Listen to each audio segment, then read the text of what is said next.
Hi students, this is KD sir from Sivam Education. Today we are going to do functions of management. Management should be done efficiently for the accomplishment of objectives. ये सब लोग जानते हैं. Now ये management करने के लिए जो एक सिस्टम होता है, एक जो तरीका होता है वो फॉलो करना जरूरी है. हर एक काम अपनी अपनी जगह से सही ढंग से करना जरूरी है.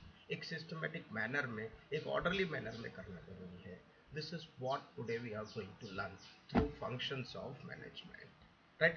A series of functions which are continuously performed for the accomplishment of predetermined objectives of business is known as process. फिर से कर रहा हूँ. A series of functions which are continuously performed for the accomplishment of predetermined objectives of business is known as process. Various business activities are arranged in chronological and orderly manner. मैंने जैसे बताया systematic manner for the achievement of objectives. Hence, management is considered as a process. Now, ये activities की जब बात आती है तो हमारे बहुत सारे एक्सपर्ट्स अपना अपना व्यू लेके आए हैं, राइट. लेकिन अगर आप देखो, अभी यहाँ जरा 5 एक्सपर्ट्स के व्यू दिए हैं, राइट. उन्होंने अपना classification of functions of management दिया हुआ है.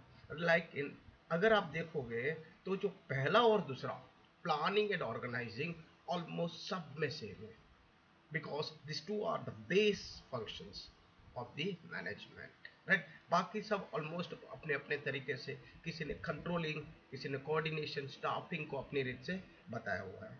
Today we are going to see Kuhns and O'Donnell functions of management. They have given planning, organizing, staffing, directing, and control as the main functions of management. Let us see. Planning. Planning, हर एक चीज में planning की जरूरत है. Planning किए बिना कुछ भी नहीं हो सकता. आप अपनी पढ़ाई ले लो, अपने एग्जाम की तैयारी करो, आपके माइंड में पहले से प्लानिंग चलता है. आप स्कूल में होते हो, घर जाके आप क्या पढ़ने वाले हो, ये प्लानिंग आपके माइंड में चलते रहता है. आपने 12th लिया तो एक प्लानिंग होता है कि आपको क्या बनना है, राइट. और उस आपको ये देखना है कि उस गोल के मुताबिक आप अपने मेहनत कर रहे हैं कि नहीं. तो मेन सबसे बेसिक चीज है प्लानिंग. प्लानिंग जो है पूरा का पूरा हमारा एक ब्लूप्रिंट बनाता है, राइट. कि हमें क्या करना है, हम क्या क्या करेंगे, कैसे करेंगे, किसका हेल्प लेंगे, कौन से सर का हम ज़्यादा हेल्प लेंगे, राइट. और किस तरह अपने गोल्स को अचीव करेंगे. This is called planning. Business में भी ऐसा ही है. Planning means selection of facts for the expected result and to establish inter relationship between them. वापस बोल रहा हूँ. Selection of facts for the expected result and to establish interrelationship between them, as well as fear, as well as observation of necessary activities. This is very important. उसके बाद आपको observe करना जरूरी है. आप, मैंने जैसा बताया, पढ़ाई में आपने भले प्लानिंग कर दिया हो, लेकिन आप बार बार ये देखना है कि मैं सही रास्ते पे हूँ कि नहीं, मैं अपने गोल की तरफ हूँ कि नहीं. This is called observation of necessary activities and forecasting for the same anticipation. Let's see.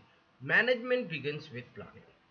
When in advance, it is wisely considered what work, who will do, when, how, to what extent, and when work is to be finished for the achievement of predetermined objectives. ये सारी चीजें planning में आ जाते हैं. Planning सब कुछ बताता है, कौन क्या कब कहाँ कैसे करेगा. तो ये आपके माइंड में, आपके प्लानिंग में एक पूरा एक पिक्चर बन जाता है कि आपका बिजनेस कहाँ जाएगा और किस रास्ते से जाएगा. This is called planning. Planning means future for thought in present. देखिए कैसा बताया. प्लानिंग मीन्स फ्यूचर, आगे आपका बिजनेस कहाँ जाएगा, कहाँ रुकेगा, कैसे आपका ऑब्जेक्टिव अचीव करेगा. That we are thinking today. That is called for thought in the present. Planning is necessary to reduce risk and uncertainties involve in future. ये भी है. प्लानिंग करते वक्त हम हर चीज कंसिडर करते हैं. अगर ऐसा हुआ तो क्या होगा, अगर ऐसा हुआ तो हम क्या करेंगे. This is called reducing. We can not avoid. Let me tell you, risk और अनसर्टेनिटी अवॉइड नहीं कर सकते, लेकिन उसे रिड्यूस कर सकते हैं. ये दोनों में बहुत फर्क है, राइट. तो we can reduce the risk and uncertainties involve in future. Due to planning, All the activities of a business are undertaken in a systematic manner that it is become easy to achieve objectives. अब देखते हैं, right, as we said, planning is a base for the other managerial functions such as organizing, staffing, coordinating and controlling. Now let's see organizing. Organization is a structure. आपका अभी जब जो planning में आपके पास था उसको हम स्ट्रक्चर बेस पे उतारेंगे, राइट। जैसे आपने बोला था कौन, कहाँ, कैसे, ये सारा चीज हम स्ट्रक्चर बनाएंगे। स्ट्रक्चर बनाएगा तो आपका जो व्यू है और क्लियर हो जाएगा, आपका जो पिक्चर जो है और एक और क्लियर हो जाएगा। This is called organising. तो it is the assignment of authority and responsibility. तो स्ट्रक्चर जो बना है उसमें आप क्लियर से वो समझ सकें कि ये बंदा क्या करेगा, इसका क्वालिफिकेशन कैसा होगा, इसको कितना पावर देना चाहिए, ये क्या क्या काम करेगा। This is called assignment of authority and responsibility among individuals working for the achievement of common objectives. Now, objectives, policy, program, etc. are decided through planning, while executing plan, organizing structure is formed. देखो ये है, हर एक चीज में आपको पहले वाले का रिलेशन बताएंगे कि ये पहले वाले ने प्लानिंग ने यहाँ तक किया, उसके बाद वाला ऑर्गेनाइजिंग क्या करेगा। This is what objectives, policy, program, etc. decided by planning, but executing plan, organization structure is formed. So the activities of a business are divided among different sections and various groups of people for the accomplishment of objectives, and this way organization also becomes a base for the base for in the functions of management. Now, as we say, planning is the brain of the business unit, while organization is its physical structure. Planning is the brain of a business unit, while organization is its physical structure. Now let's see ahead. The function of brain in the human body, as you know, it takes intellectual decision. जैसे आपने बताया पूरा designing, वो कैसे, कहाँ, कौन करेगा, ये सारा चीज कौन करता है, ब्रेन करता है। लेकिन उससे स्ट्रक्चर में उतारने वाला काम जो है वो ऑर्गेनाइजेशन करता है। उसको काम, रिस्पॉन्सिबिलिटी, अथॉरिटी, ये सारा चीज जो लोगों में डिस्ट्रीब्यूट करता है वो चीज करता है। That means in short we can say implementation of planning starts from organizing. क्या बता सकता हूँ, implementation of planning starts from organizing. Next is staffing. अब देखिए, ऑर्गेनाइजिंग स्ट्रक्चर तो बना दिया आपने, आपने सब क्लियर बता दिया कि ये लोग चाहिए, इतने चाहिए, वो चाहिए, सबको इतना क्वालिफिकेशन होना चाहिए। अब ये सारा चीज आपके पेपर में था, ये सारा चीज, ये सारा स्ट्रक्चर आपने पेपर में बनाया, लेकिन आपको आइडिया आ गया कि आपको कितने लोग चाहिए, कैसे लोग चाहिए, कहाँ चाहिए और क्या करेंगे, राइट। तो अब आता है staffing, right? Now we are going into the physical activities, right? So staffing means employees, staffing means recruiting person, but it is not only limited towards recruiting of person, क्योंकि हमने सुना है, अब सब लोगों ने सुना है नॉर्मली स्टाफिंग मतलब वो इंटरव्यू लिया वही है, नहीं, this is not staffing. Staffing means उनको ट्रेनिंग भी देना, उनको उनका केयर करना, उनको अच्छी तरह मोटिवेट करना, ये सारा चीज स्टाफिंग में आता है। Let us see, right? As Dr. George Terry has said, employees are arms and legs of unit. Employees are arms and legs of unit. जैसे अभी देखिए आपके बॉडी में, राइट, सबसे ज्यादा काम जो करता है, चलने का काम, दौड़ने का काम, किसी चीज को उठाने का, ये सिर्फ हाथ और पांव करते हैं। हाथ और पांव, बाकी सारी चीजें अपनी जगह पे वैसे के वैसे ही है। वो काम बैठे बैठे या खड़े खड़े अपने आप करते हैं। This are the moving arms and legs, right. so this are very important and staffing or employees are considered as arms and legs of organization.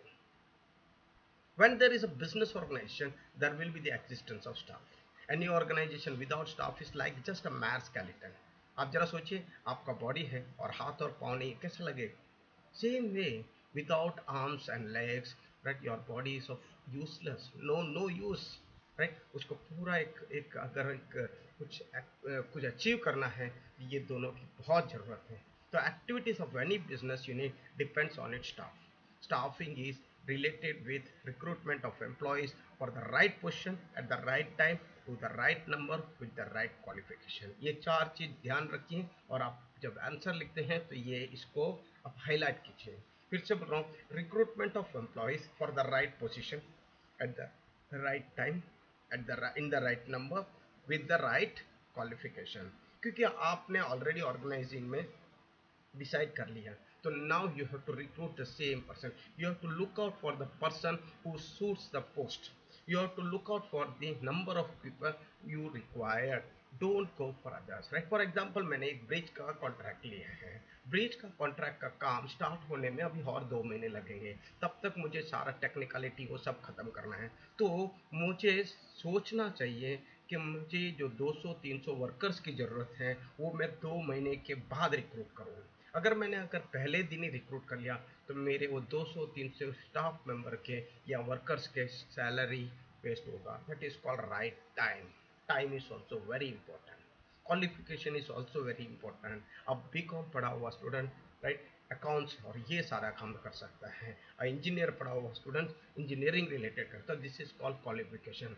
Work and qualification is very much to be match, right? This is what है ना। Now staffing में और सारा काम भी होता है जैसे हमने बताया है। It include selection, training, transfer, promotion, dismissal, retirement, and welfare activities of employees.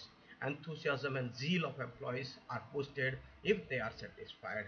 And as you know, a satisfied employee becomes a permanent asset for the company or the organization. वापस बोलता हूँ, a satisfied employee becomes a permanent asset for the organization. So the success of any business depends on its employee. At present, staffing also include manpower planning, human resource department, evolution of work, ये सारी चीज़ें अभी आ गए हैं। क्योंकि अभी अगर आप देखो एचआर डिपार्टमेंट, ये एक स्पेशली प्रोफेशनल डिपार्टमेंट अंदर आया हुआ है in modern times, because they take care about the staffing, right? Next, directing. Direction means to guide and to supervise the employees for the accomplishment of objectives. अभी आपने देखा first वाले में planning किया, सेकंड वाले में स्ट्रक्चर होता, third वाले में ह्यूमन बीइंग आए हैं।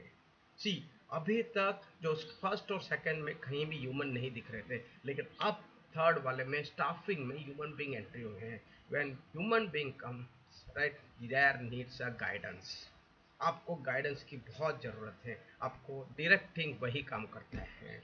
डायरेक्टिंग, एक एग्जांपल ले लेते हैं। सपोज अगर आप देखो, कोई भी मूवी देखो, राइट, हीरो ने परफॉर्म किया, बहुत पिक्चर हिट चली, ओके, लेकिन आपको पता है उस हीरो से काम किसने लिया? उस हीरो से डायरेक्टर ने काम लिया, क्योंकि डायरेक्टर के माइंड में प्लानिंग सही था। डायरेक्टर को पता है कि ये सीन कैसा होना चाहिए, डायरेक्टर को पता है कि ये सीन ऐसा ही होना चाहिए, अगर गलत है तो वो रीटेक लेता है। This is called directing and he guides the hero to get the best out of him. And this, the same thing happens in directing in organization also. It means supervise the employees for the accomplishment of the objective and to guide them. In order to achieve predetermined objective, it is very important to direct and supervise employees of an organization effectively. Now, suppose, right, if you see, there are, these efforts become useless if the supervisor fail to provide proper direction to employees or workers. ये भी देखिए, अगर suppose अगर एक अच्छा manager, ये manager fail हो जाते हैं अपने एम्प्लॉयज़ को गाइड करने में, अपने वर्कर से अच्छी तरह काम लेने में, then the whole organisation fails. तो other management functions are worthless without direction. Other management functions are worthless without direction. Direction includes various activities like directing the subordinates, supervise them, to give orders and instruction, to fix the work, to motivate the workers, etc. etc. So direction is a continuous process. हर एक level of management में direction की जरूरत है, right? अब आते हैं controlling, which is the last function of management. Controlling is the function of maintaining balance among efforts, result, resources and objectives. This is also one part of directing होता है। Directing में जो गाइड करते हैं, controlling में उसे देखा जाता है, सुपरवाइज करते हैं, उसको ये देखते हैं कि कहीं डाइवर्ट तो नहीं हो रहा है, जो बात हमने डिसाइड किया था गोल के लिए और प्री डिटरमाइंड ऑब्जेक्टिव्स के लिए, वहीं से डाइवर्शन तो नहीं होता है। तो कंट्रोलिंग में हमारा काम है कि अगर डाइवर्शन होता है, अगर कोई गलती हो तो उस गलती को सुधार के फिर से रास्ते पे लेके आए, that is called controlling, right? So controlling is the last function of management. The function of controlling is to see whether all the business activities are done with the conformity of planning or not. Now, as per traditional concept, controlling means have to be restriction on employee activities to have strict approach. ये सारा चीज आपने पिक्चरों में भी देखा होगा, manager हमेशा खड़ूस जैसा होता है, रूडली बात करता है, रिजिड मैनर है उनका, ये सारा चीज एक्चुअली गलत है. Manager is the only person who knows where we are approaching. Manager is the only person who knows where what mistake we are doing. Therefore, it is his job to correct us, right? To bring the organization once again on the right path so that the objectives are achieved the right time. So this is the way. But if we take it, this is the controlling is a positive concept in the modern times, right? This is the reason controlling has been considered as a positive concept, right? Controlling is a corrective activity because the function of controlling is not to restrict the activities but to direct them in the right direction. It is to be seen that mistakes made in past are not to be repeated in future. And students, this all five functions of management are very important for achieving the predetermined objectives. And this mainly these functions are almost continuous process, right? So thank you very much. Make it perfectly and try to get best marks. Thank you.